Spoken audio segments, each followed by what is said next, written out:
2006 സാബു ഓസ്ട്രേലിയക്ക് പോകുന്നത്. 2007 തൊട്ട് ഞങ്ങളവിടെ പൈസ ഇടുന്നതാണ്. പൈസ ഇട്ട് ഇത്രയും കാലം അവിടെയായിരുന്നു പൈസ ഇടുന്നത് മുഴുവൻ. അത് കഴിഞ്ഞ് പിന്നെ ഞങ്ങൾ ഒരു സ്ഥല കച്ചവടം വന്നു. ഞങ്ങൾക്ക് കഞ്ഞിക്കുഴിയിലേതുമായിട്ടൊരു വെച്ചുമാറ്റം വന്നു. ഞങ്ങൾക്ക് അന്നേരം പൈസ വേണ്ടി വന്നു. അന്നേരമാണ് അറിയുന്നത് ഇങ്ങനെയുള്ള പ്രശ്നങ്ങൾ. അതായത് നമുക്ക് 10 ലക്ഷം രൂപ അഡ്വാൻസ് കൊടുക്കണമായിരുന്നു. അഡ്വാൻസ് കൊടുക്കാനായിട്ട് ഞങ്ങൾ 10 ലക്ഷം രൂപ ചെന്ന് ചോദിച്ചു. ഒത്തിരി പൈസ നമ്മുടെ അവിടെ കിടപ്പുണ്ട്. അന്നേരം 10 ലക്ഷം രൂപ ചോദിച്ചപ്പോഴത്തേക്കും അവിടുന്ന് വെപ്രാളപ്പെട്ട സെക്രട്ടറിയും ബാക്കി എല്ലാവരും കൂടി ഇങ്ങോട്ട് ഓടി വന്നു, കടയിലോട്ട് ഓടി വന്നു. അങ്ങനെ പറ്റത്തില്ല, ഇപ്പോൾ പൈസ ഉണ്ടാകാനും നിങ്ങളങ്ങനെ പെട്ടെന്ന് പറഞ്ഞ കാശുണ്ടാകുന്ന കേസല്ലെന്നൊക്കെ പറഞ്ഞു. അങ്ങനെ ഒത്തിരി പ്രാവശ്യം ഞങ്ങൾ നടന്ന് കുറച്ച് പൈസ ഞങ്ങൾക്ക് ആദ്യം തന്നു അഡ്വാൻസ് കൊടുക്കാനായിട്ട്. ഒത്തിരി പ്രാവശ്യം പുറകെ നടന്ന് റിക്വസ്റ്റ് ചെയ്ത് കരഞ്ഞ് ഞാൻ പല പ്രാവശ്യം ബാങ്കിൽ നിന്ന് ഇറങ്ങി പോരേണ്ടി വന്നിട്ടുണ്ട്. അത് കഴിഞ്ഞാണ് പൈസ കുറച്ച് തന്നത്. അങ്ങനെ ഞങ്ങൾ സ്ഥലത്തിൻ്റെ അഡ്വാൻസ് കൊടുത്തു. ബാക്കി പൈസയും കുറേശ്ശെ ആയിട്ട് തന്നു. സ്ഥലം മേടിച്ച് ഞങ്ങളത്. അത് കഴിഞ്ഞ് ഞങ്ങളുടെ പൈസ ഞങ്ങൾ പറഞ്ഞു ഞങ്ങളുടെ പൈസ 1 വർഷത്തിനുള്ളിൽ ഞങ്ങൾ ക്ലിയർ ചെയ്ത് തരണം. കാരണം ഞങ്ങൾക്ക് പല ആവശ്യം കൊണ്ട് കാരണന്മാർ വയ്യാതെ കിടക്കുന്നതാണ്. ഞങ്ങൾക്ക് പല ആവശ്യം കൊണ്ട് കുട്ടികളുടെ വിദ്യാഭ്യാസം പല കാര്യങ്ങൾക്കും ഞങ്ങൾക്ക് പൈസ വേണം. അപ്പം ഞങ്ങളുടെ പൈസ 5 ലക്ഷം രൂപ വെച്ച് മാസം തന്നേക്കാമെന്ന് പറഞ്ഞു. ബാക്കി അത് ബോർഡ് മെമ്പേഴ്സ് എല്ലാം കൂടെ കൂടിയിട്ട് തീരുമാനിച്ചതാണ്. അവരത് കഴിഞ്ഞ് 1 മാസം കഴിഞ്ഞപ്പോഴത്തേനും വാക്ക് മാറിയിട്ട് അവർ പറഞ്ഞു 3 ലക്ഷം വീതം തരാമെന്ന് പറഞ്ഞു.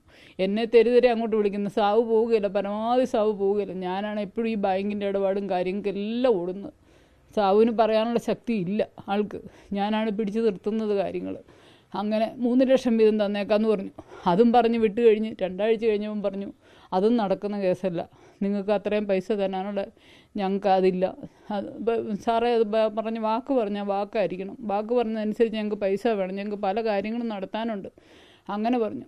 അത് കഴിഞ്ഞ് പിന്നെ അവർ ബോർഡ് മീറ്റിംഗ് വെച്ച് പിന്നെയും വിളിക്കുക, ഞങ്ങളെ തരാമെന്ന് വിളിക്കുക. ഞങ്ങൾ മാസം തോറും പൈസയ്ക്ക് ചെല്ലുമ്പോൾ ഒരിക്കലും സമയത്ത് തരത്തില്ല. ചാച്ചനൊക്കെ അറിയാം. ചാച്ചനോടൊക്കെ പറഞ്ഞ് ഞാൻ അമ്മച്ചിയും ചാച്ചനും വയ്യാതെ ഇവിടെ കിടപ്പിലാണ്.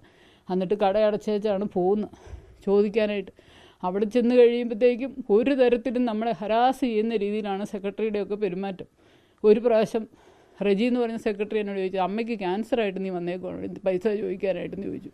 അതുപോലെ വിഷമിച്ച ദിവസങ്ങളുണ്ട്. ഞാൻ കരഞ്ഞു ഊകി അവിടെ നിന്ന് ഇറങ്ങി ഓടുക ചെയ്ത്.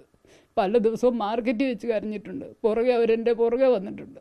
അങ്ങനെ ആ അവസ്ഥയിൽ ഞാൻ പല പ്രാവശ്യം കരഞ്ഞ് എല്ലാ പ്രാവശ്യവും സാവുരെ വിളിക്കും. ഇവിടുന്ന് കടയടച്ചേച്ച് അങ്ങോട്ട് വരും. കടയടച്ചേച്ച് വന്നിട്ട് ബാക്കി ചോദിക്കും പൈസ. എന്നിട്ട് പിന്നെ ബോർഡ് മെമ്പേഴ്സ് പിന്നെയും മീറ്റിംഗ് കൂടിയിട്ട് പറഞ്ഞു 1 ലക്ഷം രൂപയും ബാക്കി നിങ്ങളുടെ പലിശയും കൂട്ടി ഓരോ മാസം തരാമെന്ന് പറഞ്ഞു. ഓക്കെ, ഞങ്ങൾ സമ്മതിച്ചു. അവർ പറയുന്ന അവരുടെ സാമ്പത്തിക പ്രതിസന്ധി ഉണ്ട്, സമ്മതിച്ചു. അവർ ബാങ്ക് ലോണായിട്ട് കൊടുത്തേക്ക് പുറത്ത് കിട്ടുന്നില്ലെന്ന് പറഞ്ഞു. ഓക്കെ, ഞങ്ങൾ സമ്മതിച്ചു. നിങ്ങൾ പറയുന്ന എഗ്രിമെൻറ്റ് ഞങ്ങൾക്ക് പക്ഷേ ഞങ്ങൾക്ക് പൈസ കിട്ടണം. ഞങ്ങൾക്ക് പല ആവശ്യങ്ങളുണ്ട്, പിള്ളേരുടെ കാര്യങ്ങളും എല്ലാം നടക്കണം. 1.25 ലക്ഷം. ഓക്കെ, 1.25 ലക്ഷം എന്ന് പറഞ്ഞു പോന്നിട്ട് എല്ലാ മാസവും സമയത്ത് ചെല്ലുമ്പോൾ ഒരിക്കലും പൈസ തരികയില്ല. ഉച്ച കഴിഞ്ഞ് വൈകുന്നേരം മണിക്കൂറുകൾ അവിടെ പിടിച്ചിരുത്തുകയാണ് ഞങ്ങളെ അതുപോലെ ദ്രോഹിച്ചിട്ടുണ്ട് അവർ. അതുപോലെ ദ്രോഹിച്ചിട്ടുണ്ടെന്ന് പറഞ്ഞാൽ ഞങ്ങൾക്ക് പറയാൻ പറ്റാത്ത അവസ്ഥ. സാവു ഭയങ്കര ഹരാസായി. ഇങ്ങനെ വിഷമം കാരണം ഒരു തരത്തിലും പറ്റത്തില്ലാത്ത അവസ്ഥയെ. അത് കഴിഞ്ഞ മാസം ക്രിസ്മസിന് സാധനം എടുക്കാൻ പോകാനാ കുറച്ച് പൈസ തരാൻ പറഞ്ഞു. അന്നേരവും ചെന്നപ്പോൾ പൈസ ഇല്ല, അവർ തരത്തില്ല. അത് വായിക്ക് വരുന്ന എല്ലാം അങ്ങ് സംസാരിക്കുകയാണ് അവർ. നിങ്ങളൊന്ന് മേടിച്ചെടുക്കുന്ന കാണാലോ. അങ്ങ് കഴിഞ്ഞ് ഈ ക്രിസ്മസിന് സാധനം എടുക്കാനായിട്ട് കുറച്ച് പൈസ തന്നു. സാധനം എടുത്തുകൊണ്ട് വന്നു. ഇപ്പോൾ പെട്ടെന്ന് എനിക്ക് ഈ വൈറൽ പനിയും ചുമയൊക്കെ ആയിരുന്നു. പിന്നെ അതിൻ്റെ കൂടെ ബ്ലീഡിങ് തുടങ്ങിയിട്ട് ഒരു 10 വർഷമായതാണ്. അപ്പോൾ യൂട്രസിൻ്റെ പ്രശ്നങ്ങൾ ഇങ്ങനെ വെച്ചുകൊണ്ടിരിക്കുമായിരുന്നു. അമ്മച്ചി വയ്യാതൊക്കെ കിടക്കുന്നതുകൊണ്ടും അങ്ങനെ നീട്ടി വെച്ചുകൊണ്ടിരിക്കുമായിരുന്നു. അപ്പോൾ പെട്ടെന്ന് പോകേണ്ടി വന്നു. അന്നേരം ഞങ്ങൾ 4 മണിക്ക് ഇവിടെ നിന്ന് ഇറങ്ങിയിട്ട് 5 മണിയായപ്പം ബാങ്കിൽ ചെന്നു. 4 ആയപ്പോൾ ചെന്നു. 4 തൊട്ട് 5 വരെ റിക്വസ്റ്റ് ചെയ്ത് ചോദിച്ചു, കുറച്ച് പൈസയിലും നമുക്ക് ഓപ്പറേഷൻ ഒരു 2 ലക്ഷം രൂപയിലും ആകും. ഇൻഷുറൻസ് കിട്ടുമെന്ന് ഓർത്തുകൊണ്ടിരുന്ന ഇൻഷുറൻസ് എടുത്തിട്ട് 1 വർഷമായുള്ളൂ. അത് യൂട്രസ് സംബന്ധമായ രോഗങ്ങൾക്ക് കിട്ടുകയില്ല. അത് 2 വർഷം കഴിയണം. അപ്പം നമുക്ക് പൈസ ഉണ്ടാകണം. 2 ലക്ഷം രൂപയിലും പെട്ടെന്നുണ്ടാകണം. അപ്പം അങ്ങനെ പൈസ തരണമെന്ന് പറഞ്ഞു. അവിടെ 5 മണി വരെ നിന്നിട്ടാണ് ഞങ്ങൾ ഹോസ്പിറ്റലിലേക്ക് പോകുന്നത്. എന്നിട്ട് അവരൊരു മൈൻഡ് പോലും ചെയ്യുന്നില്ല. പൈസ ഇപ്പോൾ ഉണ്ടാകുകയല്ലെന്ന് പറഞ്ഞില്ല എന്ന് പറഞ്ഞുകൊണ്ട് ബഹളമായിരുന്നു. പിറ്റേ ദിവസം സാവി എന്നപ്പോൾ അവർ പൈസ കൊടുത്തില്ല. എന്നിട്ട് കൊച്ചി എന്ന് റിക്വസ്റ്റ് ചെയ്തു, എൻ്റെ അമ്മയുടെ ചികിത്സയ്ക്ക് എനിക്ക് എൻ്റെ അമ്മയെ വേണം, ജീവനോടെ വേണമെന്നൊക്കെ പറഞ്ഞുകൊണ്ട് ചെന്ന് റിക്വസ്റ്റ് ചെയ്തപ്പോൾ 40,000 രൂപ തന്നു. അത് കഴിഞ്ഞ് വൈകുന്നേരം മൊത്തം ഒരു 80,000 രൂപ എല്ലാം കൂടെ തന്നു പൈസ. അത് കഴിഞ്ഞ് 80 രൂപ അവിടെ കെട്ടിവെച്ചു. 80 രൂപയും കൊണ്ട് വല്ല ആവുമോ? ഞങ്ങൾ പറഞ്ഞു ഹോസ്പിറ്റലിലെ ബില്ല് നിങ്ങൾ അടച്ചാൽ മതി എന്ന് പറഞ്ഞു. എന്നിട്ട് പോലും അവർ തരുന്നില്ല. അത് കഴിഞ്ഞ് സാവു രാവിലെ പൈസയ്ക്ക് വേണ്ടി ചെന്നു. അതും കടയടച്ചിട്ടേച്ചാണ് പോകുന്നത്. കടയടച്ചിട്ടേച്ച് ചെന്ന് കഴിയുമ്പോഴത്തേക്കും മറ്റേ ബിനോയ് എന്ന് പറയുന്ന പുള്ളി പോടാ പുല്ല എന്നൊരു വിളി, പോടാ പുല്ല് പൈസ മേടിച്ചുകൊണ്ട് പോകുന്നതാണല്ലോ. അവരന്നേരം ജീപ്പയിൽ കുറേ കേക്കും ആ സാധനങ്ങളും എല്ലാം കയറ്റിക്കൊണ്ട് പോവുകയാണ്. സാവ് പറഞ്ഞു ഇതുപോലെ ഹരാസ് ചെയ്യാനില്ല. റെജി പറഞ്ഞു എന്നോട് സംസാരിക്കും, ഞാൻ ആ പൈസ നിങ്ങളോട് മേടിച്ചത്, എന്നോട് സംസാരിക്കാൻ പറഞ്ഞു. സുജയും റെജിയും ബിനോയ് ആ ഹരാസ് ചെയ്തതെന്ന് എന്നോട് വിളിച്ച് പറഞ്ഞത്. അതുപോലെ ഹരാസ് ചെയ്ത് പോന്നു. അത് കഴിഞ്ഞ് 3 മണിയാകുമ്പോൾ അക്കൗണ്ടിലേക്ക് കുറച്ച് പൈസ ഇട്ട് തരാമെന്ന് പറഞ്ഞു. 3 മണിയായപ്പം വിളിച്ചപ്പം ഫോൺ എടുക്കുന്നില്ല. അത് കഴിഞ്ഞ് രണ്ടാമത് ആരോ ഫോൺ എടുത്തു, ആരാന്നറിയത്തില്ല. എനിക്ക് എന്നോട് വ്യക്തമായിട്ട് ആരോ പറഞ്ഞേ ബിനോയാണ്. ബിനോയിയെ നിങ്ങൾ തല്ലിയില്ലെന്ന് ചോദിച്ചു. സാവു തല്ലുന്ന ഒരാളല്ല, തല്ലിയെങ്കിൽ തെളിവ് കാണിക്കാൻ പറഞ്ഞു. ഞാൻ എന്തേലും വഴക്കും എന്ന് പറഞ്ഞാൽ അങ്ങ് ദേഷ്യപ്പെട്ട് പറഞ്ഞു, കാരണം പൈസ കിട്ടണ്ടേ. എന്നിട്ട് ബിനോയിയെ നിങ്ങൾ തല്ലിയില്ല, നിൻ്റെ പേര് കേസ് കൊടുക്കാൻ പോകാമെന്ന് പറഞ്ഞു. എന്നിട്ട് വേറൊരാളുടെ കൊടുക്കാമെന്ന് പറഞ്ഞു. കൊടുത്ത ആരുടെയോ VR സജിയുടെ കയ്യിലാണ് കൊടുത്തത്. അപ്പോൾ VR സജി പറഞ്ഞു നിൻ്റെ പേര് കേസൊന്നും കൊടുക്കുന്നില്ല, നിന്നെ എനിക്കറിയാം, ഇങ്ങനെ എന്നോട് പറഞ്ഞത്, നിന്നെ എനിക്കറിയാം, നിനക്കിട്ട് ഞാൻ പണി വെച്ചിട്ടുണ്ടെന്ന് പറഞ്ഞു. അന്നേരം സാവു വന്നിട്ട് എന്നെ വിളിച്ചേച്ച് പറഞ്ഞു ഇങ്ങനെയൊക്കെ അടി പ്രശ്നങ്ങൾ, ഇത് നമുക്കിനി പൈസ കിട്ടുന്ന ലക്ഷണമില്ല, ഇനി ഒരു 15 ലക്ഷം രൂപ അടുത്ത് കിട്ടാനാണ് ഞങ്ങൾക്ക്. 14.5 ലക്ഷം രൂപയും എൻ്റെ പലിശയുണ്ട്. അത്രയും പൈസയിൽ നിന്നാണ് ഞങ്ങൾ 2 ലക്ഷം രൂപ ലോണായിട്ട് തരാൻ പറഞ്ഞു. ലോണും ഇല്ല, ഒന്നുമില്ല. ഭീഷണിപ്പെടുത്തുകയും ചെയ്യുകയായിരുന്നു. സാവുവിനെ ആ ലാസ്റ്റ് ദിവസം ഭയങ്കരമായിട്ട് അവർ ഹരാസ് ചെയ്തു. സാവുവിനെ സഹിക്കത്തില്ലാത്ത അവസ്ഥയായിരുന്നു.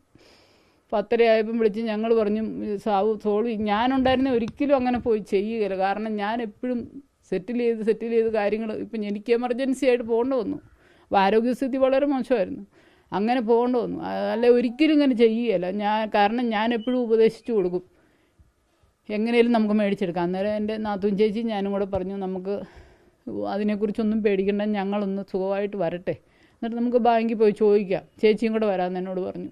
അങ്ങനെ VR സജിയാണ് പറഞ്ഞത് നിനക്കിട്ട് ഞാൻ വെച്ചിട്ടുണ്ട് പണിയെന്ന് പറഞ്ഞു. അങ്ങനെ ഭീഷണി എന്ന് പറഞ്ഞാൽ ഈ ബോർഡ് മെമ്പേഴ്സ് കൂടുമ്പോൾ മേടിച്ചുകൊണ്ട് പോകുന്ന കാണട്ടെ എന്നൊക്കെ പറയാറുണ്ടായിരുന്നു. അല്ലാതെ വേറെ ഭീഷണി എന്ന് പറഞ്ഞാൽ ഇവർ ഇത്ര തരാൻ ഞങ്ങൾക്ക് പറ്റത്തുള്ളൂ, അതിൽ കൂടുതൽ നിങ്ങൾ വന്നിട്ട് കാര്യമില്ല. ബോർഡ് മെമ്പേഴ്സ് കൂടുമ്പം ഈ ഓരോ ലക്ഷം രൂപ അത്രയും തരുവുള്ളൂ എന്ന് പറഞ്ഞു. പക്ഷേ ഈ സമയത്ത് ഇവർ തരത്തില്ല. 30-ാം തീയതി നമുക്ക് തരേണ്ട പൈസയാണ്. 30-ാം തീയതി ചെന്ന് കഴിയുമ്പോൾ പറയും ഇന്ന് നടക്കുകയില്ല, അത് കഴിഞ്ഞല്ലേ ഒരാഴ്ച കഴിഞ്ഞ് വാ, അല്ലെ നാളെ കഴിഞ്ഞ് വാ, അങ്ങനെ നടത്തി മണിക്കൂറുകൾ ഞങ്ങൾ അവിടെ കുത്തിയിരിക്കേണ്ട ഗതികേട് വന്നിട്ടുണ്ട്. ഒത്തിരി തവണ 1.5 വർഷമായിട്ട് നടക്കുന്നതാണ്. 1.5 വർഷം. ഇനി 15 ലക്ഷം രൂപ ഉണ്ട്, 14.5 ലക്ഷം അതിൻ്റെ പലിശയുണ്ട്. കേസുമായിട്ട് മുന്നോട്ട് പോകാനാണ് നമ്മുടെ ആവശ്യം. ഈ കുറ്റം ചെയ്തവരെ ശിക്ഷിക്കുക. എനിക്കെൻ്റെ ഹസ്ബൻഡിനെ നഷ്ടപ്പെട്ടു, എനിക്ക് പോകാനേ അതേ ഉള്ളൂ. കുറ്റം ചെയ്തവരെ പരമാവധി ശിക്ഷിക്കാതെ പറ്റിയില്ല, കാരണം അവരതുപോലെ ഞങ്ങളെ ദ്രോഹിച്ചിട്ടുണ്ട്. ഞങ്ങൾ വേദനിച്ചതിന് ഒരു കണക്കില്ല. പ്രധാനമായിട്ടും ലിസ്റ്റിൽ എഴുതിയിട്ടുണ്ട്, സാവു എഴുതിയിട്ടുണ്ട്. മെയിനായിട്ട് അന്നത്തെ ഭീഷണിയാണ് ഏറ്റവും സ്ട്രോങ് ആയിട്ട് ഫീൽ ചെയ്ത ഏറ്റവും അവസാനത്തെ ആ ദിവസത്തെയാണ് സാവുവിന് ഭയങ്കര ഷോക്കായിപ്പോയി. എന്നോട് പറഞ്ഞ് ട്രാപ്പിൽ പെട്ടുപോയി, ഇനിയും ദൂരാൻ ഭയങ്കര പാടാ, അവരെന്നാ നമ്മളെ ചെയ്യുമെന്ന് അറിയത്തില്ലെന്ന് പറഞ്ഞു. അങ്ങനെ വരും പറഞ്ഞു. ഭീഷണി ഉണ്ടായതുകൊണ്ടാകാനും സാധ്യത, കാരണം അല്ലാതെ ഞാൻ പറഞ്ഞത് നമ്മൾ വരുമ്പം പൈസ നമുക്ക് എങ്ങനെയും മേടിച്ചെടുക്കാമെന്ന് പറഞ്ഞു. ഞാനുണ്ടായിരുന്ന ഒരിക്കലും അങ്ങനെ സംഭവിക്കുകയില്ലായിരുന്നു.